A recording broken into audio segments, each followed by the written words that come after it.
Hi dears, good morning. നമുക്ക് ഇന്നത്തെ എന്തൊക്കെയാണ് വിശേഷങ്ങളെന്ന് നോക്കിയാലോ. അങ്ങനെ നമ്മുടെ മഹാലക്ഷ്മിക്കും കണ്ണനും ഒരു കൺമണി പിറന്നിരിക്കുന്നു. അങ്ങനെ ആ ഒരു സന്തോഷം എന്ന് പറയുന്നത് അവർക്കൊരിക്കലും പറഞ്ഞു തീരാത്ത സന്തോഷം, അത്രമാത്രം സന്തോഷം. അതായത് മഹാലക്ഷ്മി അല്ലെങ്കിൽ കുഞ്ഞ് മരിക്കുമെന്ന് എല്ലാവരും ഒന്നടങ്കം വിധി എഴുതിയ സമയത്ത് കണ്ണനാണെങ്കിൽ മനസ്സും കൈവിട്ടു പോയ സമയത്ത് വളരെയധികം പ്രാർത്ഥനയോടുകൂടെ നിന്നു. ഒറ്റ കാര്യം മാത്രം, കുഞ്ഞിനെയും വേണം മഹാലക്ഷ്മിയും വേണം, രണ്ടിലൊരാളെ പോലും തനിക്ക് കൈവിടാൻ ഒരിക്കലും ആവില്ല. അതിൽ നിന്ന് ആര് പോയാലും ശരി താൻ തന്നെ പോകുന്ന പോലെ കണ്ണന് തോന്നിയത്. എന്തൊക്കെയായാലും ശരി, കണ്ണൻ്റെ പ്രാർത്ഥന കേട്ടു. അതിലുപരിയായിട്ട് ലേഖയും അനന്തവും മഞ്ജുവും മോഹിനിയും എല്ലാവരും അവർക്ക് വേണ്ടി പ്രാർത്ഥിച്ചു. ആ മുത്തശ്ശിയും പ്രാർത്ഥിച്ചു. അങ്ങനെ നമ്മുടെ കണ്ണനും മഹാലക്ഷ്മിക്ക് ഒരു കുഞ്ഞ് ജനിച്ചു എന്നുള്ളത് തന്നെയാണ് ഇന്നത്തെ ഏറ്റവും വലിയ ഹൈലൈറ്റ് ആയിട്ടുള്ള സന്തോഷം. ഡോക്ടർക്കും തോമസ് സാറിനും എല്ലാം ഒത്തിരി സന്തോഷമാവാണ്. ഇങ്ങനെയുള്ള കേസുകളുടെ റെയറായിട്ട് മാത്രമേ സംഭവിക്കാറുള്ളൂ. ഇവിടെ നടത്തുന്നത് മഹാ അത്ഭുതമെന്ന് അവരും വിധി എഴുതുന്നു. കുറച്ചു കാലം മുൻപ് മാർക്കോയുടെ കാര്യത്തിലും ആ അത്ഭുതം നടന്നിട്ടുണ്ടെങ്കിൽ ഇന്നത്തെ മഹാലക്ഷ്മിയുടെ കാര്യത്തിൽ വീണ്ടും അത്ഭുതം നടന്നു. അങ്ങനെ ഒരുപാട് പ്രത്യേകതയുള്ള കുഞ്ഞ് ജനിച്ചിരിക്കുന്നു. അങ്ങനെ ശത്രുക്കളുടെ നെറുകയിൽ ഒരു ആണി അടിച്ചതുപോലെയുള്ള ഒരു അനുഭവം ഉണ്ടാവുകയാണ് ചെയ്യുന്നത്. ആ സമയത്ത് കരുണ അലറി കരയുന്നുമുണ്ട്. അതിനിടയ്ക്ക് പ്രതാപനും പിന്നെ നമ്മുടെ ഈ മേഘനാഥൻ്റെ അച്ഛനുണ്ടല്ലോ, പേര് കിട്ടിപ്പോയി, വാമദേവൻ, അവർക്ക് രണ്ടുപേർക്കും ഇപ്പോൾ ജയിലിനകത്തിരുന്ന് ഒരുപാട് കാര്യങ്ങൾ പറയാനുണ്ടാവും. അതൊക്കെ വഴിയെ കിട്ടും. എന്തായാലും ലോക്കപ്പിനകത്തിരുന്ന് രണ്ടും കൂടെ വാതോരാതെ സംസാരിക്കുന്നത് ജാമ്യം കിട്ടുമോ ഇല്ലയോ എന്നുള്ള വിഷയത്തിൽ തന്നെയാണ്. ഇനിയിപ്പോൾ കിട്ടില്ല എന്ന് തന്നെ രണ്ടും കൂടെ വിധി എഴുതാണ്.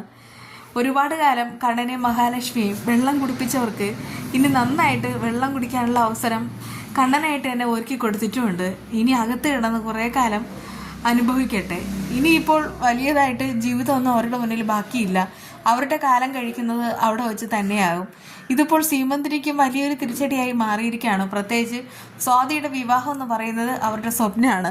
എനിക്ക് തോന്നുന്നത് ഈ എപ്പിസോഡ് തുടങ്ങിയ സമയം മുതൽ തന്നെ സ്വാതിയുടെ വിവാഹത്തെ പറ്റിയാണ് വാമനും പിന്നെ ആ സീമന്തിനിയും സംസാരിക്കുന്നത്. എന്നാൽ ഇതുവരെ അവർക്കൊരു കണക്കുകൂട്ടലുകളുണ്ടായിരുന്നു. ഇട്ട് മൂടാനുള്ള പൊന്നെങ്കിലും കണ്ണൻ തൻ്റെ ജുവലറിയിൽ നിന്ന് അതെല്ലാം സമ്മാനമായിട്ട് കൊടുക്കുമെന്ന്. പക്ഷെ ഇനി ഒരു തരി സ്വർണമോ ഒന്നും കൊടുക്കില്ല എന്ന് കണ്ണൻ തന്നെ വിധി എഴുതി കഴിഞ്ഞു. ഇനി എന്തെങ്കിലും കൊടുക്കണമെന്നുണ്ടെങ്കിലും മഹാലക്ഷ്മി കനിയണം. പക്ഷെ മഹാലക്ഷ്മി കനിഞ്ഞാലും കണ്ണൻ ഇനി അനുവദിക്കുമെന്ന് തോന്നുന്നതേ ഇല്ല.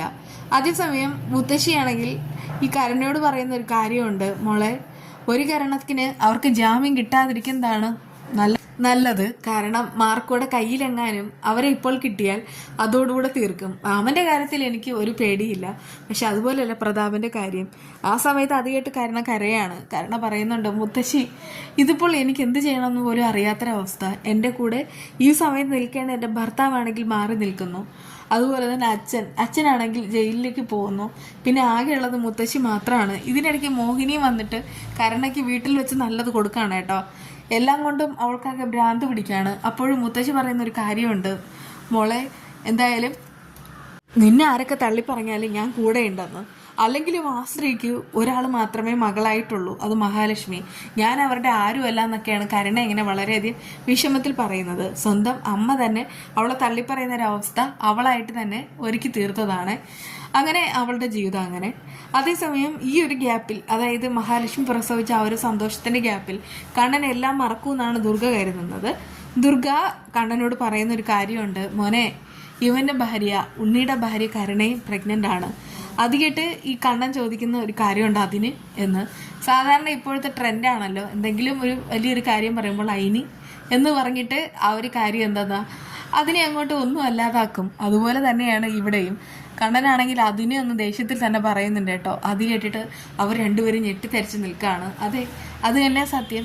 കരുണ ഇനി ഗർഭിണിയാണെന്ന് പറഞ്ഞാലും കരുണയ്ക്ക് കോടികൾ ലോട്ടറി അടിച്ചെന്ന് പറഞ്ഞാലും കണ്ണൻ ഇനി കമലേശ്വരത്തേക്ക് അവളെ ഇനി കയറ്റുന്ന പ്രശ്നമല്ല. ഇനി മഹാലക്ഷ്മി എങ്ങാനും അനുജത്തിക്ക് വക്കാലത്ത് പറയുമെന്ന് എനിക്ക് പേടി. പക്ഷെ ഈ മഹാലക്ഷ്മി പറഞ്ഞാൽ കണ്ണന് കേൾക്കാതിരിക്കാനും കഴിയില്ല.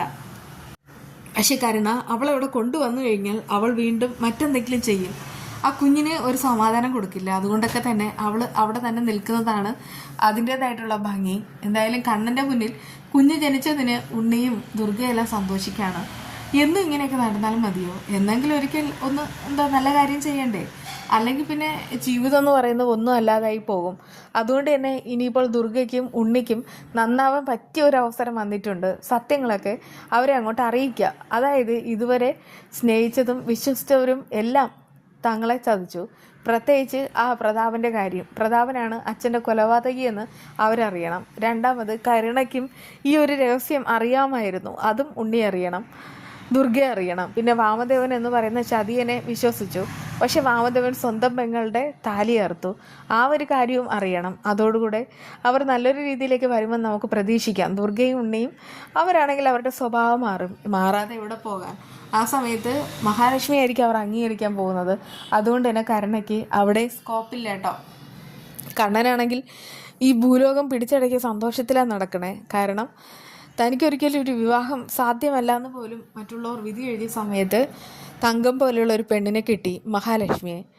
ഒരിക്കലും നടക്കാൻ കഴിയില്ലെന്ന് ഡോക്ടേഴ്സ് അടക്കം എല്ലാവരും വിധി എഴുതിയപ്പോൾ നടക്കുമെന്ന് പ്രൊമോഷൻ കൊടുത്ത് മഹാലക്ഷ്മി കണ്ണനെ തോമസ് സാറിൻ്റെ അടുക്കൽ കൊണ്ടുപോയി മരുന്ന് കൊടുത്ത് നടത്തിപ്പിച്ചു. അതൊരു സന്തോഷം. തനിക്കൊരിക്കലും ഒരു കുഞ്ഞിൻ്റെ അച്ഛനാവാൻ കഴിയില്ല എന്ന് കരുതിയിരുന്ന ആ ഒരു നിമിഷം ഒരു കുഞ്ഞിൻ്റെ അച്ഛനായിരിക്കുന്നു.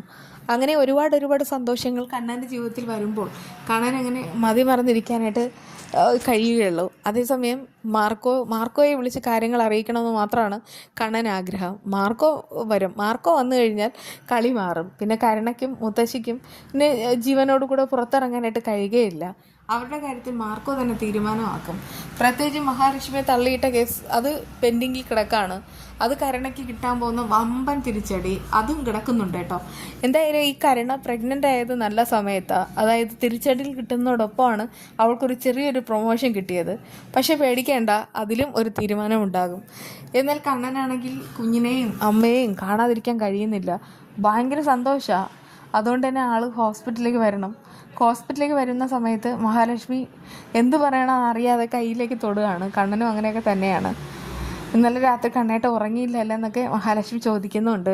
ഇന്നലെ രാത്രിയെന്നല്ല, നീ വീണ ആ സമയം മുതൽ ഇതുവരെ ഞങ്ങൾ ആരും ഉറങ്ങിയിട്ടില്ല. സത്യം പറഞ്ഞാൽ കൂടെ നിന്നവരുണ്ട്, അനന്തു, ലേഖ, മഞ്ജു, തൻ്റെ അമ്മ.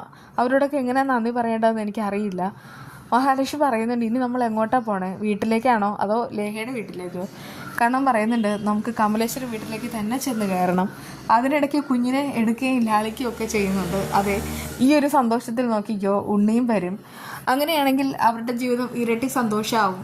ഉണ്ണിയും പിന്നെ ദുർഗയും മഹാലക്ഷ്മിയുടെയും കുഞ്ഞിൻ്റെയും കൂടെ ഉണ്ടെങ്കിൽ പിന്നെ ഇനി ഒന്നും പേടിക്കേണ്ട.